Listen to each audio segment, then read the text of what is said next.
Assalamualaikum warahmatullahi wabarakatuh. Sahabat-sahabatku yang dirahmati Allah, apakah ada nabi yang berasal dari Indonesia? Pertanyaan ini sering muncul di tengah-tengah diskusi tentang sejarah dan agama, mengingat kekayaan budaya serta keragaman spiritual yang ada di tanah air. Namun, jika kita menelusuri sejarah agama-agama besar, khususnya dalam konteks Islam, Kristen, dan Yahudi, kita akan menemukan bahwa nabi-nabi besar seperti Nabi Muhammad Shallallahu Alaihi Wasallam, Nabi Isa Alaihi Salam, dan Nabi Musa Alaihi Salam berasal dari Timur Tengah. Nabi Muhammad Shallallahu Alaihi Wasallam, misalnya, lahir di Mekah, Arab Saudi, dan dianggap sebagai nabi terakhir dalam tradisi Islam. Sementara Nabi Isa Alaihi Salam, atau Yesus Kristus, dilahirkan di Bethlehem, Palestina, dan merupakan figur sentral dalam agama Kristen. Nabi Musa alaihi salam, yang memimpin umatnya keluar dari Mesir, berasal dari wilayah yang sekarang dikenal sebagai Mesir. Lantas adakah nabi yang berasal dari Indonesia? Inilah jawabannya. Sebelum Nabi Muhammad Shallallahu Alaihi Wasallam diutus untuk seluruh manusia, Allah Ta'ala telah mengutus para rasul pilihannya kepada tiap-tiap umat. Dalam Islam, semua umat muslim mempercayai bahwa Nabi Muhammad Shallallahu Alaihi Wasallam adalah utusan Allah dan hambanya, serta nabi terakhir yang diutus Allah untuk seluruh umat manusia. Namun, muncul sebuah pertanyaan unik, mengapa di Indonesia atau di tanah Jawa tidak ada nabi yang diutus? Begini penjelasan dari ulama ahli tafsir Quran asal Rembang, Gus Baha. Dalam penjelasannya, Gus Baha menggunakan perumpamaan yang sangat masuk akal. Ia mengemukakan bahwa sejatinya Allah sangat mampu mengutus nabi di setiap desa, namun Allah memilih satu nabi saja, yaitu Muhammad Shallallahu Alaihi Wasallam, dan memerintahkan semua hamba untuk mengikuti ajarannya. Allah itu bisa saja menaruh nabi di setiap desa, sangat mampu.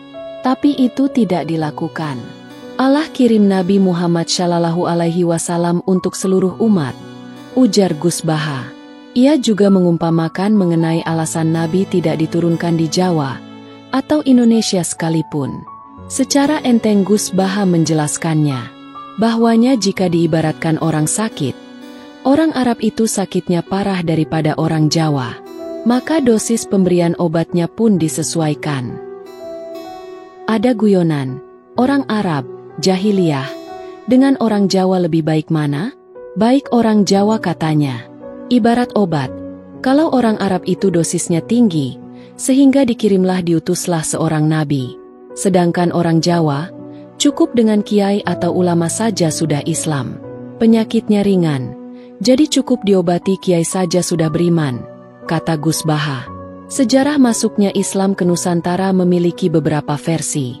Para ahli sejarah menyatakan bahwa Islam lahir di tanah Jawa, sekitar abad ke-14 dibawa oleh Wali Songo, ulama keturunan Nabi Muhammad Shallallahu Alaihi Wasallam. Versi lain mengatakan bahwa Islam sudah ada di Nusantara pada abad ke-7, dibawa oleh para ulama dari Hadramaut Yaman, yang singgah di Barus, kota pesisir di daerah Tapanuli Tengah, Sumatera Utara. Dari sini, kita bisa menyimpulkan bahwa para ulama dan keturunan Nabi Muhammad Shallallahu Alaihi Wasallam memiliki andil besar dalam mengenalkan Islam di Nusantara. Bahkan, para keturunan Nabi sangat mencintai Nusantara, tersebar di Indonesia, dan hingga kini aktif berdakwah. Mengutip dari uici.ac.id, bukti yang menyebut Islam masuk pada abad ke-7, diantaranya ditunjukkan oleh berita Cina dari zaman dinasti Tang. Dijelaskan dalam catatan tersebut bahwa pada tahun 674 Masehi, terdapat perkampungan bernama Barus atau Fansur, yang dihuni oleh orang-orang Arab yang memeluk Islam. Bukti lain yang menguatkan masuknya Islam pada abad ke-7 adalah makam Mahligai. Komplek makam tua ini berada di atas bukit dan sekitar 215 pasang nisan. Dalam komplek makam tersebut, terdapat satu nisan bertuliskan, Syekh Rukunuddin, wafat tahun 672 Masehi atau 48 Hijriah. Artinya hanya selisih satu abad setelah kelahiran Nabi Muhammad Shallallahu Alaihi Wasallam. Komplek makam Mahligai memiliki luas mencapai 3 hektar. Di sini terdapat makam Syekh Imam Hotil Muazzam Syah Biktibai, Syekh Samsuddin min Biladil Fansuri, dari negeri Fansuri, dan Syekh Zainal Abidin, Syekh Ilyas, Syekh Samsuddin, serta makam-makam lain pengikutnya. Selain makam, bukti masuknya Islam juga terdapat benda-benda kuno bersejarah seperti perhiasan, mata uang dari emas, dan perak, prasasti dan fragmen arca. Penyebaran Islam di Nusantara dilakukan dengan pendekatan damai, adaptif terhadap budaya lokal, serta toleransi terhadap keberagaman. Dengan cara tersebut, Islam berhasil meraih tempat yang kuat di hati masyarakat. Banyak orang yang mengaku telah menerima wahyu langsung dari Tuhan dan malaikat. Jejaring sosial membuat keberadaan agama baru semakin terlihat. Ada di antara mereka yang telah diseret ke pengadilan, bahkan dihukum penjara. Beberapa dari mereka bahkan pernah terjerat hukum pasal penistaan agama dan penipuan, karena dianggap menyebarkan ajaran sesat. Profesor Al-Makin dari UIN Sunan Kalijaga, Yogyakarta mengatakan kepada ABC Indonesia bahwa kemunculan orang-orang yang mengaku nabi seringkali terjadi saat situasi politik dan ekonomi di Indonesia tidak menentu. Keberadaan mereka disebabkan ketidakpastian dari suhu perpolitikan yang tidak menentu, ujar Profesor Al-Makin merujuk pada kondisi saat berakhirnya rezim Presiden Soeharto pada 1998, di mana ada ledakan nabi-nabi di Indonesia. Menurutnya, kemunculan nabi-nabi seringkali merupakan upaya mencari jawaban atas ketidakpuasan sosial dengan pendekatan Islam dan Kristen yang sudah dikenal sebelumnya.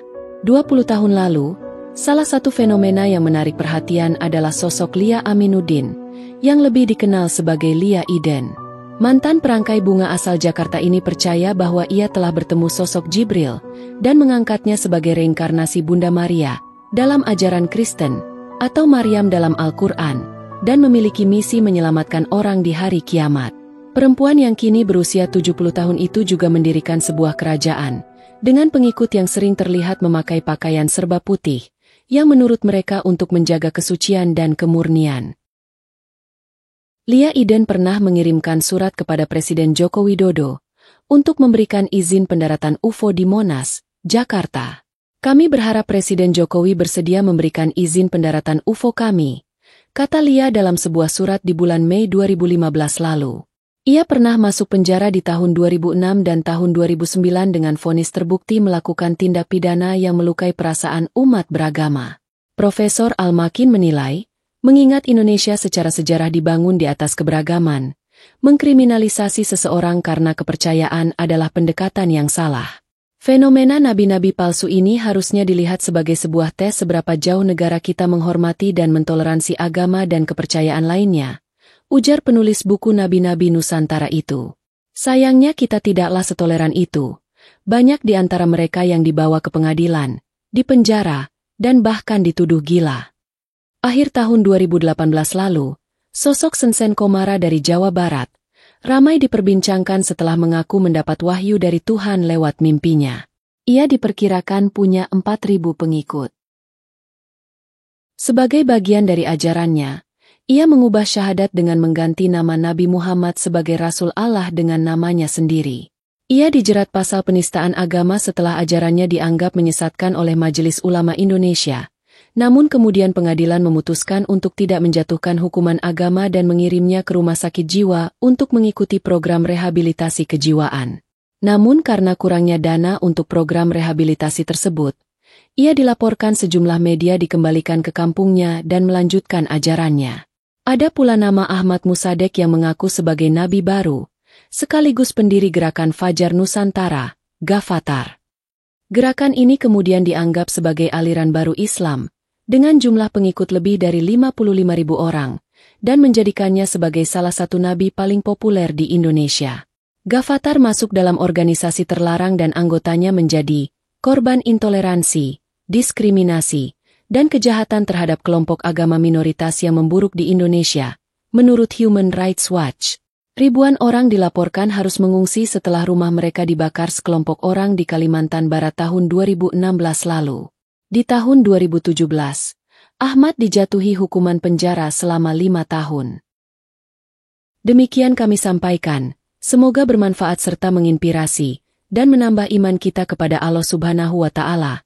Terus semangat dalam beribadah, jangan lelah berbuat kebajikan, dan terus perbanyak sholawat kepada Rasulullah Muhammad Shallallahu Alaihi Wasallam. Akhir halam. Wassalamualaikum warahmatullahi wabarakatuh.